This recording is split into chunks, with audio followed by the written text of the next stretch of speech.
Hello दोस्तों, स्वागत है आप सभी का एक बार फिर से हमारे चैनल नॉलेज कॉर्नर में।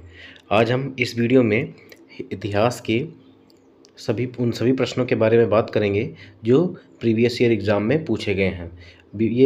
ये जो प्रश्न हैं दोस्तों, वो बीपीएससी के द्वारा प्रीवियस ईयर क्वेश्चन है जो बीपीएससी के द्वारा सीडीपीओ, बीएओ या बीपीएससी टीआरई 1, टीआरई 2 और टीआरई 3 में पूछे गए हैं। तो इस वीडियो में हम प्राचीन इतिहास के ऐसे सभी प्रश्नों के बारे में बात करेंगे जो 1992 से 2024 तक बीपीएससी के किसी भी एग्ज़ाम में पूछे गए हैं। तो आप लोग वीडियो में लास्ट तक बने रहिएगा और वीडियो को स्किप मत करिएगा, क्योंकि जो क्वेश्चन मैं आपको कराने वाला हूँ ये क्वेश्चन बहुत ही ज़्यादा इम्पॉर्टेंट होने वाले हैं आपके एग्ज़ाम के लिए। तो आप लोग वीडियो को स्किप मत करिएगा, मैं बार बार कह रहा हूँ वीडियो में लास्ट तक बने रहिएगा। अगर वीडियो पसंद आता है तो वीडियो को लाइक ज़रूर कीजिएगा। अगर आप हमारे चैनल पर नए हैं और आपने अभी तक चैनल को सब्सक्राइब नहीं किया है तो चैनल को सब्सक्राइब कर लीजिए और बेल आइकन को प्रेस कर लीजिए। अगर आपने हमारे चैनल के अदर वीडियोस नहीं देखे हैं, जैसे हिस्ट्री के और भी क्वेश्चन है, हमने गंगा रिवर सिस्टम और ब्रह्मपुत्र जो रिवर सिस्टम है उनको भी कराया हुआ है प्रीवियस ईयर एग्ज़ाम के क्वेश्चन। तो उनको अगर आपने नहीं देखा है तो आप वीडियो के डिस्क्रिप्शन में जाइएगा, वहाँ से आपको पूरी प्लेलिस्ट का लिंक मिल जाएगा, वहाँ से आप वीडियो देख सकते हैं। और अगर आपको क्लास का पीडीएफ चाहिए तो डिस्क्रिप्शन बॉक्स में आपको टेलीग्राम चैनल का लिंक मिल जाएगा, आप टेलीग्राम चैनल से ज्वाइन हो जाइए, वहाँ पर आपको डेली क्लास का पीडीएफ मिल जाया करेगा। तो हम अब सीधे सीधे अपने क्वेश्चन की तरफ चलते हैं और देखते हैं हमारे आज के क्वेश्चंस। तो सेशन का जो हमारा पहला सवाल है दोस्तों, वो हमारा पाषाण काल से रिलेटेड है। अब देखिए, हम पाषाण काल और उसके बाद एक एक टॉपिक से जितने भी क्वेश्चन पूछे गए हैं उनको हम बारी बारी से डिस्कस करते चलेंगे। तो हमारा पहला क्वेश्चन है कि भारत में पशुपालन एवं कृषि के प्राचीनतम साक्ष्य कहाँ से प्राप्त हुए हैं। तो देखिए, भारत में जो पशुपालन और कृषि के जो प्राचीनतम साक्ष्य हमें प्राप्त हुए हैं वो हमें मेहरगढ़ से प्राप्त हुए हैं। कहाँ से? मेहरगढ़ से। इसीलिए जो हमारा ऑप्शन डी है वो हमारा सही हो जाएगा। अगर हम बात करें तो देखिए, भारतीय उपमहाद्वीप में पशुपालन एवं कृषि का प्राचीनतम स्थल मेहरगढ़ को माना जाता है। 7000 से 5500 ईसा पूर्व के मध्य मानव का बसाव क्षेत्र कहाँ था? यही था मेहरगढ़। नवीनतम खोजों के आधार पर भारतीय उपमहाद्वीप में प्राचीनतम कृषि साक्ष्य वाला स्थल उत्तर प्रदेश के संत कबीर नगर जिले में स्थित लहुरा देव है। अब क्योंकि लहुरा देव जो है वो अभी अभी खोजा गया है और ये क्वेश्चन जो हमारा वो 2018 में ही पूछा गया था और उस टाइम पे लहुरा देव की जो है वो खोज चल रही थी, तो इसीलिए हम जो ऑप्शन इसमें दिए गए हैं उन्हीं के आधार पर मेहरगढ़ हमारा जो है वो सही विकल्प हो जाएगा। अब यहाँ से जो लहुरा देव से क्या मिला है दोस्तों, तो यहाँ से 9000 से 700 ईसा पूर्व के मध्य चावल के साक्ष्य मिले हैं। ठीक है, उल्लेखनीय है कि इस नवीनतम खोज के पूर्व भारतीय उपमहाद्वीप का प्राचीनतम कृषि साक्ष्य वाला स्थल मेहरगढ़ था। और मेहरगढ़ कहाँ है? अभी जो पाकिस्तान है उसके बलूचिस्तान प्रांत में स्थित है। तो क्योंकि लहुरा देव नहीं मिला था, ठीक है, तो उस टाइम पर कौन सा माना जाता था? आपका मेहरगढ़ माना जाता था। लेकिन अब क्या है, अब ऑप्शन में आपका लहुरा देव भी मिल सकता है, तो इसीलिए आप दोनों को याद रखिएगा। ठीक है, अगर आपको एक्सप्लेनेशन और ढंग से पढ़ना है दोस्तों तो आप हमारे टेलीग्राम चैनल से जुड़ जाइए, वहाँ पर आपको डेली क्लास का पीडीएफ मिल जाता है और आप वहाँ सब जो है यहाँ यूट्यूब पे क्वेश्चन प्रैक्टिस करने के बाद आप पीडीएफ से भी क्वेश्चन को प्रैक्टिस कर सकते हैं। हमारा जो अगला क्वेश्चन है, निम्नलिखित में से किसको कैल्कोलिथिक युग भी कहा जाता है। तो आप सभी को पता होगा कि जो ताम्र पाषाण युग है दोस्तों, या ताम्र पाषाण काल जो है उसे ही हम कैल्कोलिथिक युग भी कहते हैं।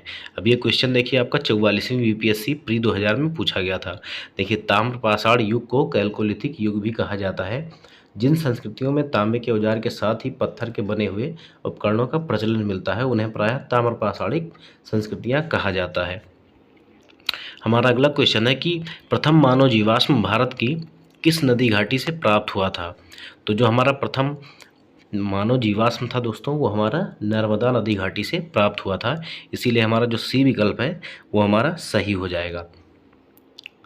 देखिए, भारत में मानव का सर्वप्रथम साक्ष्य जो है वो नर्मदा घाटी में अवस्थित हथनौरा कहाँ है? मध्य प्रदेश में। यही स्थल से जो है नामकपुरा स्थल से प्राप्त हुआ था और इसकी खोज किसने की थी? तो अरुण सोनकिया ने वर्ष 1982 में की थी। ठीक है, हमारा अगला क्वेश्चन है कि निम्नलिखित में से किस राज्य में भीमबेटका स्थल स्थित है। तो भीमबेटका आपका दोस्तों कहाँ पे है? तो भीमबेटका आपका मध्य प्रदेश में स्थित है। इसीलिए जो हमारा बी विकल्प है वो सही हो जाएगा। हमारा अगला क्वेश्चन है कि सूची 1 को सूची 2 से मिलाइए। ठीक है, तो हमारा एक तरफ नवपाषाणकालीन स्थल दिया गया है और उनका नाम दिया गया है कि वो किस राज्य में है। ठीक है, तो हमारा उतनूर, चिरांद, गुफकराल, पयमपल्ली। तो आप देखिए, सबसे पहले आप जिनको जानते हैं उनको मिलाइए। ठीक है, तो हम चिरांद जानते हैं। चिरांद हमारा कहाँ पे है? चिरांद हमारा कहाँ पे है? बिहार में। ठीक है, उसके बाद गुफकराल, गुफकराल हमारा कहाँ पे है? तो हमारा जम्मू कश्मीर में। अगर हम उतनूर की बात करें दोस्तों, तो जो हमारा उतनूर है वो हमारा तेलंगाना में है। उतनूर कहाँ पे है? तेलंगाना में है। और हमारा पय्यमपल्ली जो है वो हमारा तमिलनाडु में है। तो इस प्रकार से जो हमारा पहले का तीसरा, तो पहले का हमारा क्या हो जाएगा?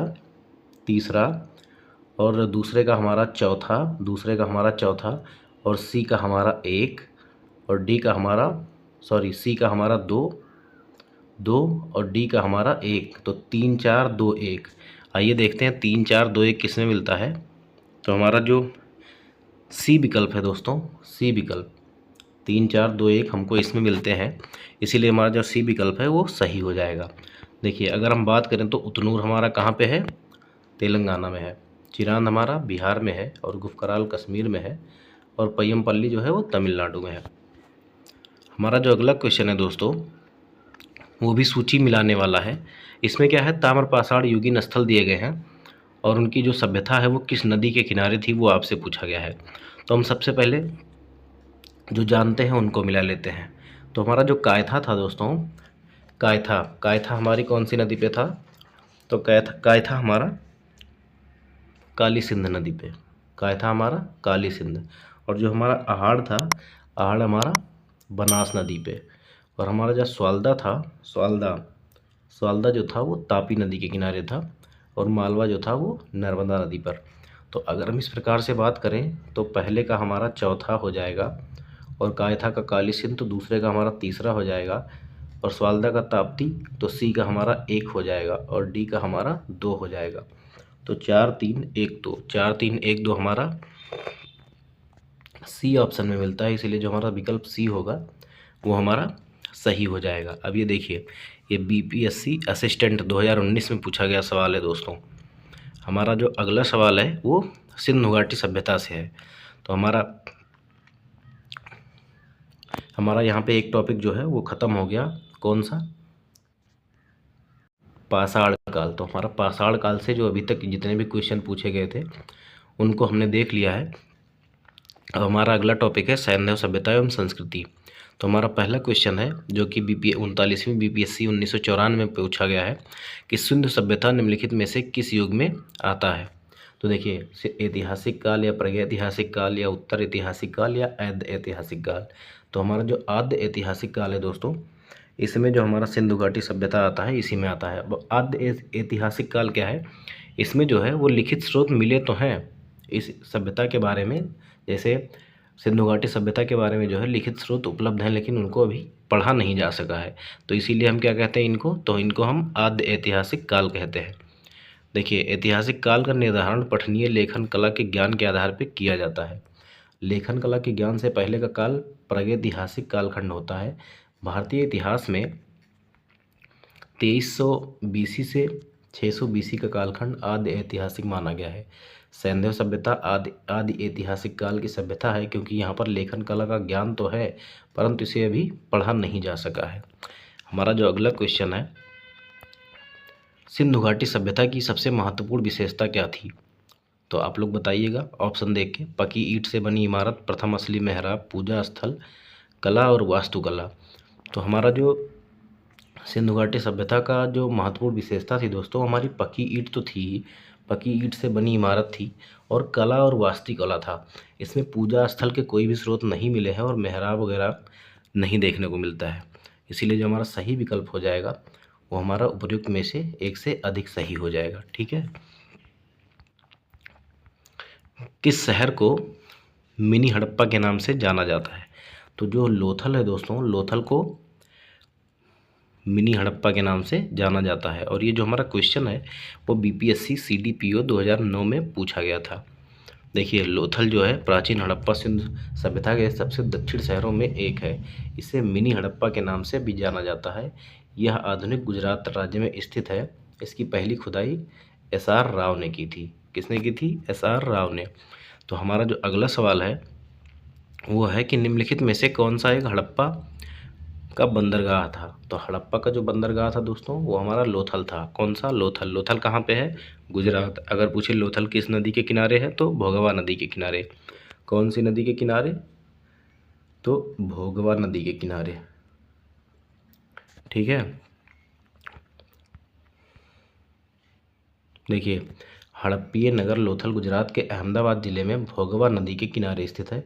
यह एक हड़प्पा कालीन बंदरगाह था जहां से गोदीवाड़ा के साक्ष्य मिले हैं। गोदीवाड़ा मतलब बंदरगाह ही होता है। हमारा जो अगला क्वेश्चन है वो है कि निम्नलिखित में से कौन सा हड़प्पा कालीन स्थल गुजरात में है? अब देखिए, ये क्वेश्चन बार बार रिपीट हो रहा है, केवल इसकी जो लैंग्वेज है वो बदल रही है। तो हमारा ऑप्शन कौन सा सही हो जाएगा? लोथल। हमारा अगला क्वेश्चन है कि निम्नलिखित में से कौन सा जानवर सिंध घाटी के लोगों को पता नहीं था? तो सिंध घाटी के सभ्यता वाले जो लोग थे इनको घोड़े का ज्ञान नहीं था। ठीक है, घोड़े का ज्ञान नहीं था। हमारा जो अगला क्वेश्चन है, निम्नलिखित में से किस हड़प्पा कालीन स्थल से टेराकोटा का हल प्राप्त हुआ है? अब देखिए, इसमें जो है इसमें थोड़ा सा दो ऑप्शन ऐसे हैं जहाँ से हमको टेराकोटा का जो हल जो है वो हमें कालीबंगा और बनावली दोनों जगह से प्राप्त हुए हैं। इसीलिए जो हमारा ऑप्शन ई होगा दोस्तों, उपयुक्त में से एक से अधिक वो हमारा सही हो जाएगा। ठीक है। अगर हम बात करें तो प्रश्नगत विकल्पों में बनावली हरियाणा और कालीबंगा जो है कहाँ पे है? राजस्थान नामक सिंधु घाटी स्थल से हल की खोज से संबंधित टेराकोटा की प्रतिकृति प्राप्त हुई है। आर्कियोलॉजिकल सर्वे ऑफ इंडिया के अनुसार कालीबंगा नामक स्थल के आरंभिक चरण से जुते हुए खेत के साथ साथ टेराकोटा हल की भी प्राप्ति हुई है। इसके अतिरिक्त हरियाणा के फतेहाबाद जिले में स्थित बनावली नामक पुरास्थल से टेराकोटा हल की प्राप्ति हुई है। तो इसीलिए हमारा जो सही विकल्प होगा वो हमारा उपयुक्त में से एक से अधिक हो जाएगा। ठीक है। देखिए, हमारा अगला सवाल है जो 66वीं बीपीएससी प्री में पूछा गया है।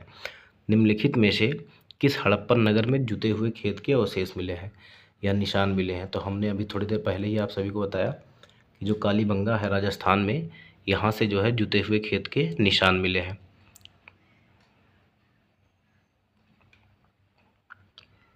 हमारा जो अगला सवाल है दोस्तों कि किस हड़प्पा स्थल पर हमें जुते हुए खेत के साक्ष्य मिले हैं?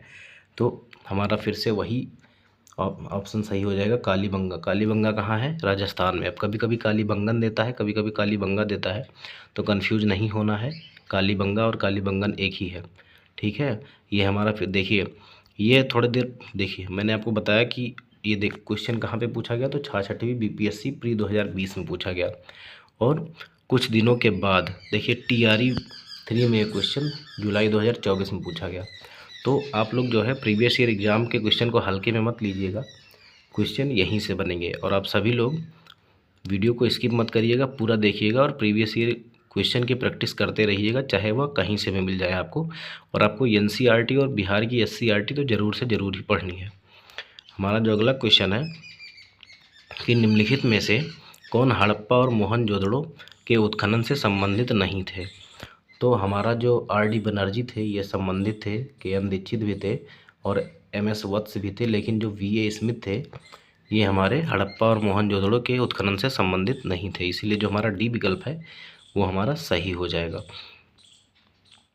हमारा अगला सवाल है, निम्नलिखित में से किस हड़प्पन नगर में जुते हुए खेतों के निशान मिले हैं? अब ये देखिए 66वीं बीपीएससी में फिर से पूछा गया। हमारा जो सही विकल्प हो जाएगा वो हमारा कालीबंगा हो जाएगा। कालीबंगा कहाँ पे है? राजस्थान में। हमारा जो अगला क्वेश्चन है, फिर से क्वेश्चन जो है किस हड़प्पा स्थल पर हमें जुते हुए खेत के साक्ष्य मिले हैं? तो हमें कालीबंगा में मिले हैं। कालीबंगा कहाँ पे है? राजस्थान में। देखिए, हड़प्पा में मिट्टी के बर्तनों पर सामान्यतः किस रंग का उपयोग हुआ है? तो मिट्टी के बर्तनों पर हमें किस रंग का उपयोग मिलता है? लाल। अब लाल कैसे मिलता है आइए समझते हैं। हड़प्पा निवासी मिट्टी के बर्तनों का व्यापक पैमाने पर निर्माण करते थे जिन पर लाल रंग के साक्ष्य प्राप्त होते हैं।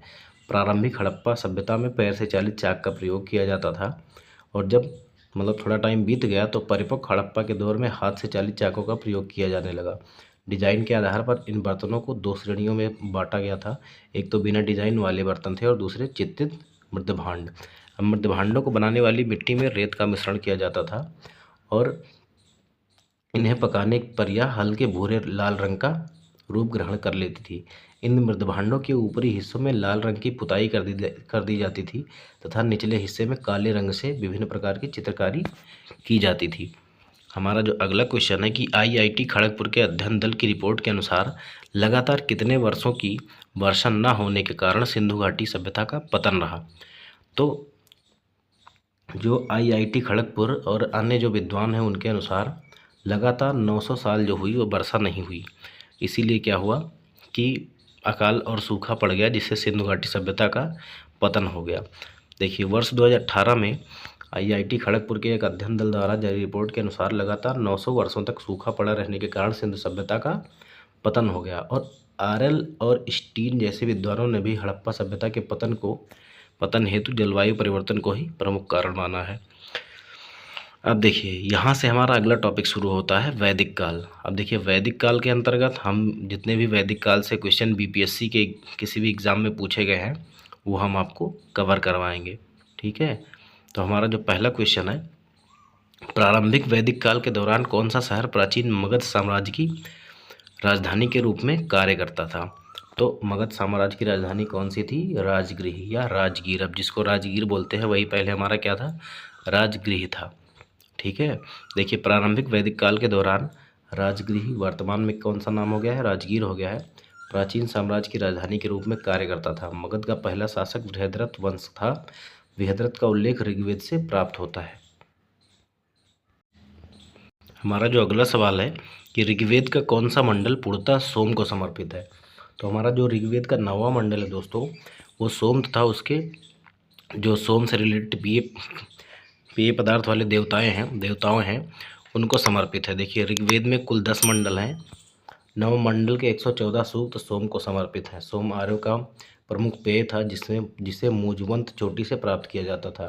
तो हमारा अगला क्वेश्चन है दोस्तों कि ऋग्वेद संहिता का 9वां मंडल पूर्णतः किसको समर्पित है।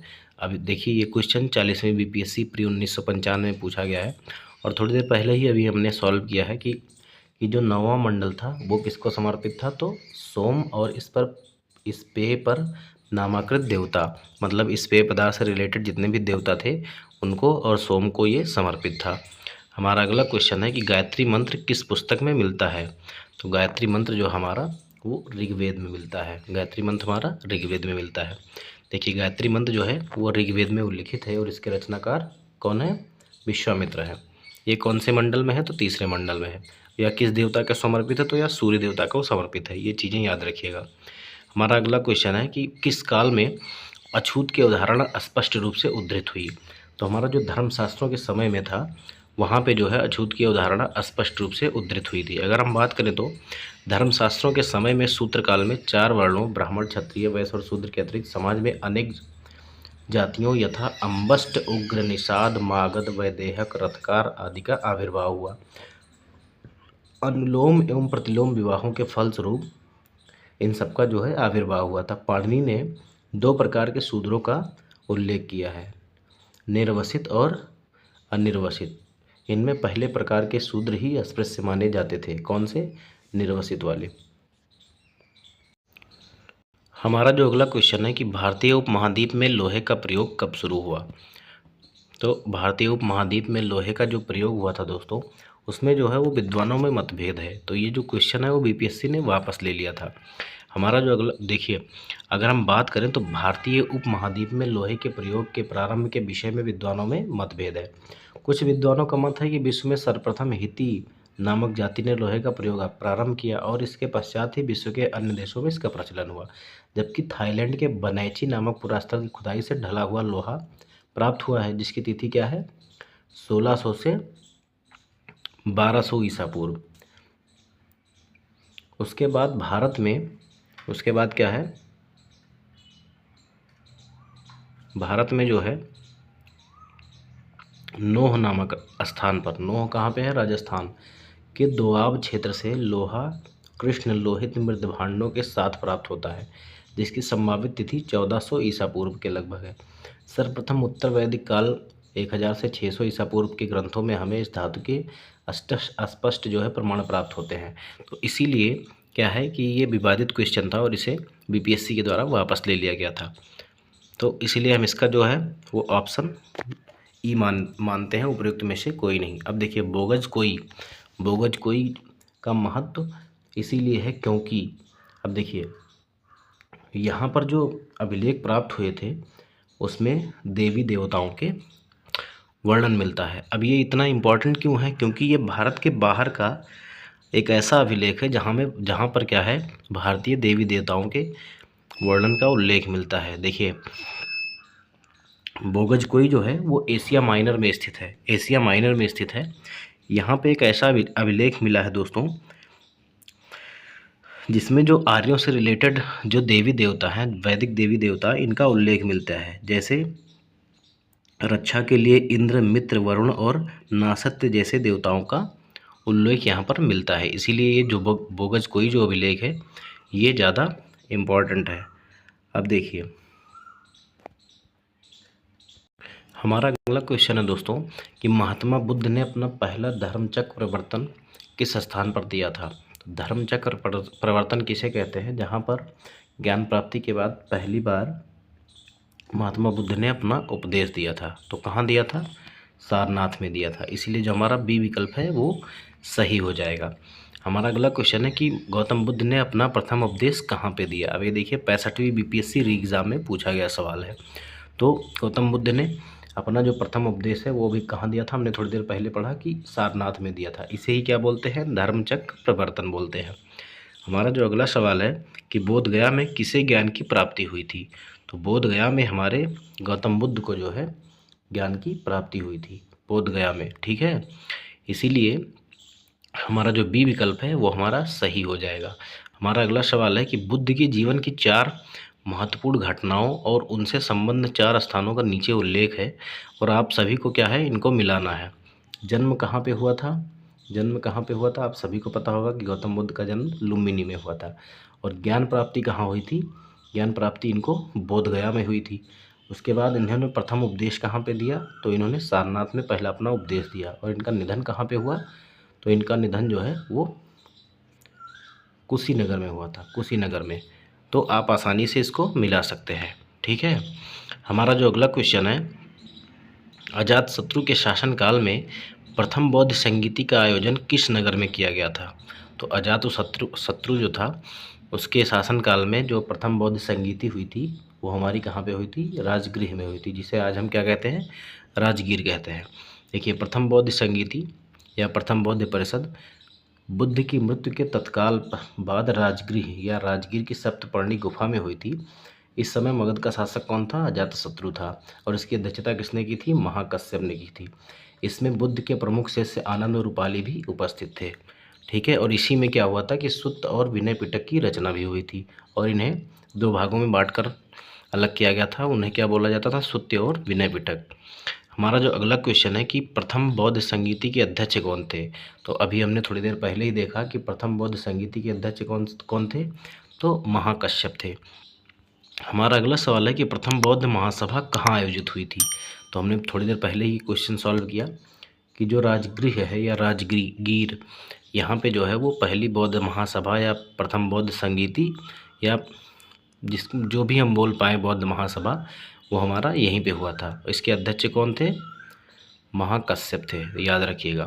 हमारा अगला क्वेश्चन है कि भगवान बुद्ध के महापरिनिर्वाण के बाद पहली बौद्ध संगीति कहाँ पे हुई थी। देखिए क्वेश्चन की लैंग्वेज बदल बदल के आपसे पूछा जा रहा है। तो कहाँ पे हुई थी, राजगृह में। किसके शासनकाल में, अजातशत्रु के शासनकाल में। अध्यक्ष कौन था, तो महाकश्यप। हमारा अगला क्वेश्चन है कि कश्मीर के शासनकाल में बौद्ध सभा किस नगर में आयोजित हुई थी। तो का से कश्मीर और का से कनिष्क। तो कनिष्क से आपको कश्मीर को रिलेट करना है क्योंकि जो ये चौथी बौद्ध सभा थी और ये हमारी कश्मीर में हुई थी। देखिए बौद्ध धर्म की चौथी और अंतिम संगीति सभा कुषाण शासक कनिष्क के राज्यकाल में कश्मीर के कुंडल वन में हुई थी। अब देखिए, का से कनिष्क, का से कश्मीर और का से कुंडल वन, तो इस प्रकार से आप याद रख सकते हैं। हमारा जो अगला क्वेश्चन है कि इनमें से किस शासक ने चतुर्थ बौद्ध संगीति कश्मीर में आयोजित की। तो किस शासक ने की थी, हमारा कनिष्क ने की थी, अभी हमने थोड़ी देर पहले ही देखा। और इसके जो अध्यक्ष थे वो कौन से थे, तो सर्वकामिनी या सबाकामीर या कभी कभी सबाकामी भी देखने को मिलता है। ठीक है, कितने वर्षों पश्चात हुई थी बुद्ध की मृत्यु के, तो 100 वर्षों पश्चात। देखिए, अशोक के शासनकाल में बौद्ध सभा किस नगर में आयोजित की गई थी, तो अशोक के शासनकाल में कहाँ पे, पाटलिपुत्र में हुई थी। देखिए, सिंहली अनुश्रुतियों या दीपवंश और महावंश के अनुसार अशोक के राज्य में पाटलिपुत्र में मोगलीपुत्र तिस्य के अध्यक्षता में तृतीय बौद्ध संगीति का आयोजन हुआ था। ठीक है, देखिए फिर से आपसे पूछा जा रहा है कि तृतीय बौद्ध सभा किस स्थान पर बुलाई गई थी। तो अभी हमने थोड़ी देर पहले ही पढ़ा कि पाटलिपुत्र में बुलाई गई थी। तो आज के सेशन के हमारे इतने ही सवाल थे दोस्तों। उम्मीद करता हूँ कि जो क्वेश्चन है वो आपको पसंद आए होंगे और वीडियो को आपने लाइक कर दिया होगा। अगर आपने अभी तक हमारे चैनल को सब्सक्राइब नहीं किया है तो चैनल को सब्सक्राइब कर लें, और आगे भी हम ऐसे ही प्रीवियस ईयर क्वेश्चन को करवाते रहेंगे, जिससे आपके एग्ज़ाम की तैयारी में बहुत ही मदद मिलेगी। मिलते हैं इसी तरह अगले वीडियो में, तब तक के लिए धन्यवाद।